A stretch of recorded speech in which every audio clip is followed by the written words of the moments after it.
اليوم استعادوا السيطرة على مواقع تقدمت إليها عصابات الأسد، وسيطروا على مواقع جديدة في محور الجب الأحمر. ليطلعنا على آخر التطورات هناك ينضم إلينا من ريف اللاذقية الناشط الإعلامي محمد الحسن. أخي محمد، السلام عليكم. وعليكم السلام ورحمة الله. بارك الله بك أخي محمد. إذن فصائل الجيش الحر تمكنت من تحرير عدد من النقاط على محور الجب الأحمر.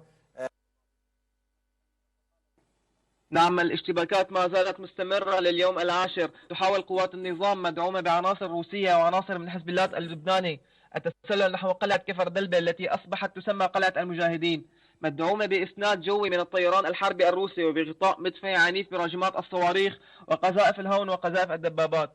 نعم، رد المجاهدون هذا التسلل بالتصدي لهم بالرشاشات الثقيلة والمتوسطة. أيضا قام المجاهدون اليوم باستهداف تجمعات الشبيحة في كتف مريشود وكتف صهاونة بقذائف الهون والرشاشات الثقيلة. أيضا قام المجاهدون ليلة أمس بعملية نوعية رائعة قاموا من خلالها بالانغماس بقوات النظام في منطقة الجب الأحمر في قمة النبي يونس. نعم. قتلوا خلال هذه العملية أكثر من 13 شبيح ومنهم أحد العناصر الروس. نعم، تتعرض محاور جبل الأكراد لقصف مدفعي وصاروخي من مرافق قمة النبي يونس ومرصد بارودة بشكل مستمر، مع استمرار الغارات للطيران الحربي الروسي التي تستهدف قرى المدنيين ومحاور الاشتباك، حيث سجل اليوم أكثر من 10 غارات من الطيران الحربي استهدفوا قرى جبل الأكراد ومحاور الاشتباكات دون وقوع إصابات. نعم. أيضا وردت أنباء أن الطيران الحربي الروسي قد استهدف عن طريق الخطأ تجمعا للشبيحة في أحد نقاط قمة النبي يونس وأوقعوا قتلى وجرحى في صفوف قوات الشبيحة. نعم أخي محمد، العملية الانغماسية على محور الجب الأحمر على نفس الأماكن التي تم السيطرة عليها؟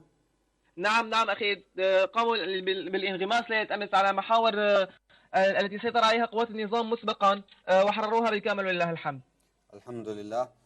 طبعا أخي أحمد، بالنسبة لقصف الطيران الحربي الروسي أين يتركز اليوم؟ كان هناك قصف عنيف، أين تركز هذا القصف؟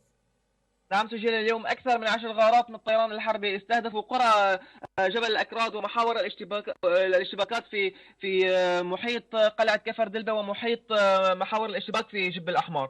أيضا وردت أنباء أن الطيران الحربي الروسي قد استهدف عن طريق الخطأ تجمعا للشبيحة في أحد نقاط قمة النبي يونس وأوقعوا قتلى وجرحى في صفوف قوات الشبيحة. نعم، ما زالت الاشتباكات مستمرة في ريف اللاذقية وعمليات كر وفر من قبل الطرفين من قوات النظام.